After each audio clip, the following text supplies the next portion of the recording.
या देवी सर्वभूतेषु मां ब्रह्मचारिणी रूपेण संस्थिता नमस्तस्यै नमस्तस्यै नमस्तस्यै नमो नमः।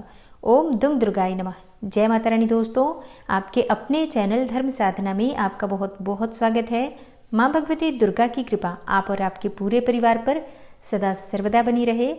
23 मार्च 2023 और आज है गुरुवार का दिन और आज है चैत्र मास की नवरात्रि का दूसरा दिन। और नवरात्रि के दूसरे दिन यानी कि द्वितीया तिथि पर माँ दुर्गा के दूसरे स्वरूप माँ ब्रह्मचारिणी की पूजा आराधना की जाती है।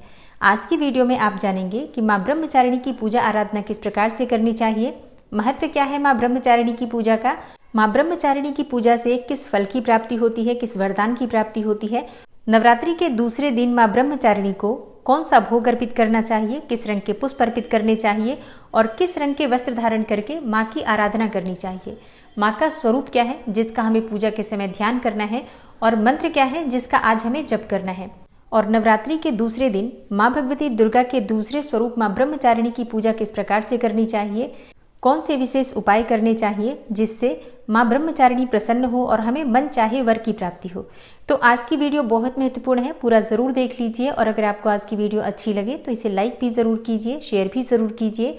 और चैनल पर पहली बार आए हैं, अगर अभी तक आपने चैनल को सब्सक्राइब नहीं किया है तो आज की वीडियो अगर आपको अच्छी लगे तो चैनल को सब्सक्राइब करके बेल आइकन को जरूर प्रेस कर लीजिए। इससे ये होगा कि इस चैनल पर आने वाली सभी वीडियोज़ की नोटिफिकेशन आपको सही समय पर प्राप्त होगी। दोस्तों, ब्रह्म का अर्थ होता है तपस्या और चारिणी का अर्थ होता है आचरण करने वाली। तो ब्रह्मचारिणी का अर्थ होता है तप का आचरण करने वाली।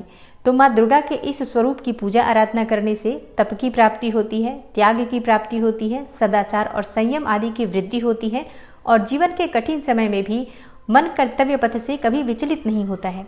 और जो साधक माँ ब्रह्मचारिणी की पूजा आराधना करते हैं उन्हें माँ ब्रह्मचारिणी की कृपा प्राप्त होती है। तो ऐसे में अगर वो किसी भी कार्य का संकल्प लेते हैं तो माँ ब्रह्मचारिणी की कृपा से उन्हें उस कार्य में सफलता मिलती है। और माँ ब्रह्मचारिणी की पूजा करने से समस्त प्रकार की मनोकामनाएं पूर्ण होती हैं। जिस भी मनोकामना से माँ ब्रह्मचारिणी की पूजा की जाती है, भक्तों की वो मनोकामनाएं माँ ब्रह्मचारिणी पूर्ण करती हैं। तो नवरात्रि के दूसरे दिन माँ ब्रह्मचारिणी की पूजा करना अत्यंत आवश्यक होता है। और बात करें पूजा विधि के बारे में तो देखिए, नवरात्रि में प्रथम दिन जिस प्रकार से पूजा आराधना की जाती है वो विशेष पूजा होती है, क्योंकि उस दिन चौकी की स्थापना हम करते हैं, कलश इत्यादि स्थापित करते हैं, अखंड दीपक प्रज्वलित करते हैं। लेकिन दूसरे दिन से पूजा बिल्कुल सामान्य हो जाती है। प्रातःकाल आपको जल्दी उठना है, स्नान इत्यादि कर लीजिए, साफ स्वच्छ वस्त्र धारण कर लीजिए। उसके बाद सबसे पहले भगवान सूर्यदेव को जल अर्पित करना चाहिए।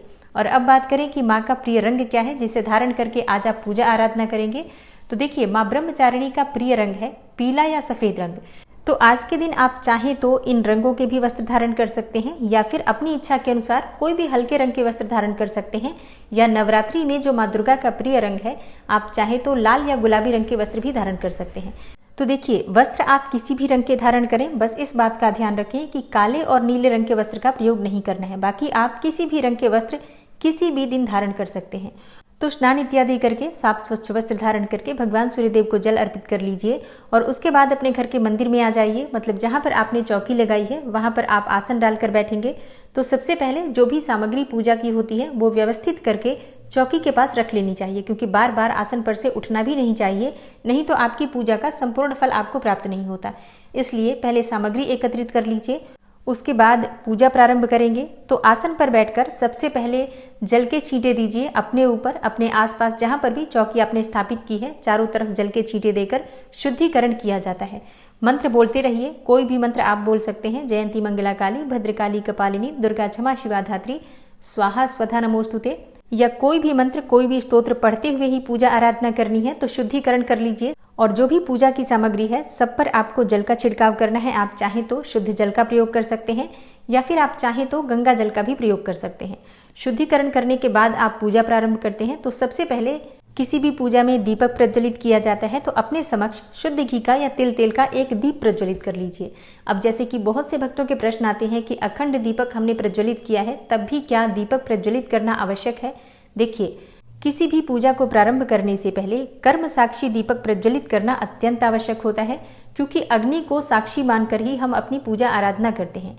इसलिए अखंड दीपक जल रहा है तब भी आपको एक दीपक अवश्य प्रज्वलित कर लेना चाहिए और उसके बाद आपकी पूजा प्रारंभ होती है। तो सबसे पहले थोड़ा सा जल लेकर आसन के नीचे डाल दीजिए और अपनी 2 उंगलियों से उस जल को लेकर अपने मस्तक पर 2 बार तिलक कर लीजिए। अब आपकी पूजा प्रारंभ हो जाती है। इसके बाद आप आसन पर से तब तक नहीं उठ सकते हैं जब तक कि आपकी पूजा पूर्ण नहीं हो जाती है। अब विधि विधान से पूजा आराधना आपको करनी है, तो जो भी सामग्री आपके पास उपलब्ध है, सबसे पहले गणपति की पूजा कर लीजिए। पंचोपचार विधि से धूप दीप अक्षत पुष्प इत्यादि अर्पित कर लीजिए। उसके बाद कलश पर आपको इसी प्रकार से पंचोपचार विधि से पूजा करना है। और अगर आपने नवग्रह स्थापित किया है या षोडश मातृका स्थापित की है तो इनकी भी पंचोपचार विधि से पूजा कर लीजिए। उसके बाद माँ दुर्गा की पूजा आराधना आपको करनी है। तो देखिए, आज नवरात्रि का दूसरा दिन है, तो माँ ब्रह्मचारिणी का दिन है, तो इसलिए माँ दुर्गा की पूजा करते समय आपको माँ ब्रह्मचारिणी का ध्यान करना है। तो अपने हाथ में थोड़ा सा अक्षत और पुष्प लेकर माँ ब्रह्मचारिणी का ध्यान कीजिए। माँ ब्रह्मचारिणी का स्वरूप क्या है जिसका आपको ध्यान करना है? देखिए, ब्रह्मचारिणी माँ इस लोक के समस्त चर और अचर जगत की विद्याओं की ज्ञाता है। इनका स्वरूप श्वेत वस्त्र में लिपटी हुई कन्या के रूप में है, जिनके एक हाथ में अष्टदल की माला है और दूसरे हाथ में कमंडल है। यह अक्षय माला और कमंडल धारिणी ब्रह्मचारिणी नामक दुर्गा शास्त्रों के ज्ञान और निगमागम तंत्र मंत्र आदि से संयुक्त है। अपने भक्तों को यह अपनी सर्वज्ञ संपन्न विद्या देकर विजयी बनाती हैं। ब्रह्मचारिणी माँ का स्वरूप बहुत ही ज्यादा और भव्य है। अन्य देवियों की तुलना में यह अति सौम्य, क्रोध रहित और तुरंत वरदान देने वाली है। माँ ब्रह्मचारिणी बहुत शीघ्र अपने भक्तों पर प्रसन्न हो जाती हैं। माँ ब्रह्मचारिणी के सौम्य स्वरूप का आपको ध्यान करते हुए जो अक्षत और पुष्प आपने अपने हाथ में ले रखा है वो माँ दुर्गा के चरणों में आप अर्पित कर दीजिए। और माँ ब्रह्मचारिणी का ध्यान करते समय आपको किस मंत्र का जप करना है? देखिए, या देवी सर्वभूतेषु माँ ब्रह्मचारिणी रूपेण संस्थिता नमस्तस्यै नमस्तस्यै नमस्तस्यै नमो नमः। और दूसरा मंत्र है दधानाम कर पद्माभ्याम अक्षमाला कमंडलु देवी प्रसीदतु मयि ब्रह्मचारिण्यनुत्तमा। ये मंत्र है, आप चाहें तो इस मंत्र का भी जप कर सकते हैं। और माँ ब्रह्मचारिणी का बीज मंत्र है ह्रीम श्रीम अंबिकायै नमः। तो इनमें से किसी भी मंत्र के द्वारा माँ का ध्यान कर सकते हैं। और कम से कम आज के दिन आपको माँ के इस बीज मंत्र का 11 बार या 21 बार जप करना चाहिए। आप चाहें तो 108 बार भी कर सकते हैं, लेकिन कम से कम 11 बार जरूर इस मंत्र को जपिए। उसके बाद आप किसी भी दूसरे मंत्र का जाप कर सकते हैं, कोई भी पाठ कर सकते हैं। और माँ का ध्यान और आवाहन करने के बाद उनकी विधि विधान से पूजा कर लीजिए, जैसे कि धूप दीप अक्षत पुष्प इत्यादि ये सभी चीजें माँ को अर्पित कीजिए, भोग अर्पित कीजिए। और माँ ब्रह्मचारिणी का प्रिय पुष्प है कमल का पुष्प और इसके अलावा गुड़हल का पुष्प। अगर ये पुष्प उपलब्ध ना हो तो कोई भी लाल रंग के पुष्प आप माँ को अर्पित कर सकते हैं, जैसे कि गुलाब के पुष्प या फिर गेंदे के पुष्प भी अर्पित कर सकते हैं। मतलब उपलब्धता के अनुसार आप पुष्प अर्पित कर सकते हैं। और नवरात्रि के दूसरे दिन माँ ब्रह्मचारिणी को शक्कर का भोग अर्पित किया जाता है। और शक्कर का भोग माँ को अर्पित करने से आरोग्य की प्राप्ति होती है, रोगों से मुक्ति मिलती है, परिवार में सुख और शांति की प्राप्ति होती है।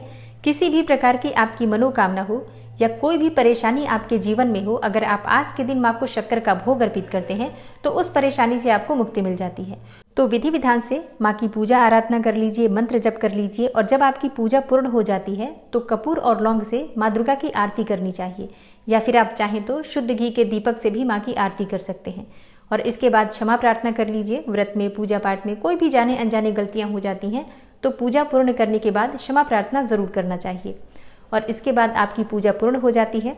अब आप अपने आसन के नीचे फिर से थोड़ा सा जल डालिए, अपनी 2 उंगलियों से उस जल को उठाइए और मस्तक पर लगा लीजिए। इसके बाद ही आप आसन पर से उठ सकते हैं, क्योंकि अगर ऐसा आप नहीं करते हैं तो आपके किए गए पूजा का संपूर्ण फल नष्ट हो जाता है। इसलिए जब पूजा पूर्ण होती है तो ये कार्य जरूर करना चाहिए। और हाँ, अगर आप दुर्गा सप्तशती का पाठ कर रहे हैं तो नवरात्रि के दूसरे दिन दूसरे और तीसरे अध्याय का पाठ किया जाएगा। और अगर आप पाठ नहीं कर पाते हैं तो इस चैनल पर भी प्रतिदिन आपको दुर्गा सप्तशती के पाठ की वीडियो मिल रही है। तो पहले दिन पहले अध्याय की वीडियो आ चुकी है, अगर आपने नहीं देखा है तो जरूर देख लीजिए। और नवरात्रि के दूसरे दिन दुर्गा सप्तशती के दूसरे और तीसरे अध्याय की वीडियो आएगी, तो आप लोग जरूर सुना करिए। देखिए, सुबह ही वीडियो आ जाती है, फिर आप चाहें तो दिन में कभी भी जब भी आपके पास समय होता है जरूर सुन लीजिए। इस पाठ को सुनने मात्र से ही माँ दुर्गा की विशेष कृपा के पात्र हम बन जाते हैं। और कई लोगों के प्रश्न आए हैं कि सुबह की पूजा तो जिस प्रकार से आप बताते हैं हम कर लेते हैं, शाम को किस प्रकार से पूजा करनी चाहिए? तो देखिए, शाम की पूजा भी इसी प्रकार से की जाती है। शाम के समय भी संध्या काल में माँ दुर्गा के सामने शुद्ध घी का दीपक प्रज्वलित करके और उनकी विधि विधान से पूजा कर लेनी चाहिए। जैसे कि जो भी सामग्री आपके पास उपलब्ध है, धूप दीप पुष्प अक्षत इत्यादि सभी चीजों से माँ की पूजा कीजिए, भोग लगा दीजिए उन्हें।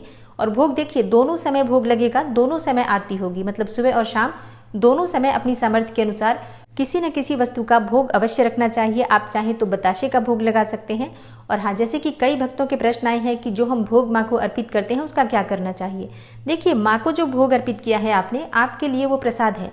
तो जब आपकी पूजा पूर्ण हो जाती है तो परिवार के सभी सदस्यों को प्रसाद वितरित कीजिए और स्वयं भी आप उस प्रसाद में से ले सकते हैं। लेकिन एक चीज का ध्यान रखिए, अगर आप व्रत में हैं तो बताशा नहीं खा सकते हैं, क्योंकि बताशे में मैदा मिला होता है, कुछ न कुछ अन्न का अंश मिला होता है। तो व्रत में है तो बताशा मत खाइएगा। बाकी कोई फल का भोग लगाते हैं तो आप स्वयं भी खा सकते हैं। और हाँ, जो भक्त व्रत नहीं करते हैं वो बताशा भी खा सकते हैं।